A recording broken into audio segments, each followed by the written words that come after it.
ಚಿಂತಾಕಿ police station limits Karanji B ಅಂತ ಒಂದು ಗ್ರಾಮದಲ್ಲಿ ಒಬ್ಬ ರೈತರು ತಮ್ಮ ಹೊಲದಲ್ಲಿ ಗಾಂಜಾ ಗಿಡಗಳನ್ನು ನೆಡೆದಿದ್ದಾರೆ ಅನ್ನೋ ಒಂದು ಖಚಿತ ಮಾಹಿತಿ ಮೇರೆಗೆ ನಾವು ಹೋಗಿ ದಾಳಿ ಮಾಡಿ ಸುಮಾರು 46 ಗಾಂಜಾ ಗಿಡಗಳನ್ನು 8 kg ತೂಕ ಇರುವ ಗಾಂಜಾ ಗಿಡಗಳನ್ನು ನಾವು ಸೀಸ್ ಮಾಡಿ ಪ್ರಕರಣ ದಾಖಲಿಸಿಕೊಂಡು ಆರೋಪಿಯನ್ನು ದಸ್ತಗಿರಿ ಮಾಡಿ ಅರೆಸ್ಟ್ ಮಾಡಿದ್ದೇವೆ. ಈ ಬಾರ್ಡರ್ ವಿಲೇಜಸ್ಗಳಲ್ಲಿ ಗಾಂಜಾ ಬೆಳೆಸಿದರೆ ಪೊಲೀಸರಿಗೂ ಗೊತ್ತಾಗುವುದಿಲ್ಲ, ಕದ್ದುಮುಚ್ಚು ಮಾಡಬಹುದು ಅಂತ ಈ ಟೈಪ್ ಆಫ್ ಕಾನೂನು ಬಾಹಿರ ಕೆಲಸಗಳನ್ನು ಮಾಡುವ ಎಲ್ಲರಿಗೂ ನಾವು ಎಚ್ಚರಿಕೆ ನೀಡುತ್ತಾ ಇದ್ದೇವೆ. ನಾವು ಮಾಹಿತಿ ತೆಗಿತಾ ಇದ್ದೇವೆ.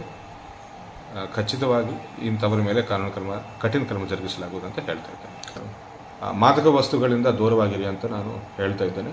ಈ ರೀತಿ ಮಾಹಿತಿ ಗೊತ್ತಾದ ತಕ್ಷಣ ನಮಗೆ ತಿಳಿಸಿ ಬೀದರ್ನ ಡ್ರಗ್ಸ್ ಮುಕ್ತ ಜಿಲ್ಲೆ ಮಾಡಬೇಕಂತ ನಾವು ಪ್ರಯತ್ನ ಮಾಡ್ತಾ ಇದ್ದೇವೆ. ದಯವಿಟ್ಟು ನಮಗೆ ಕೈ ಜೋಡಿಸಿ ಅಂತ ಬೇಡಿಕೊಳ್ತಾ ಇದ್ದೇವೆ. Thank you.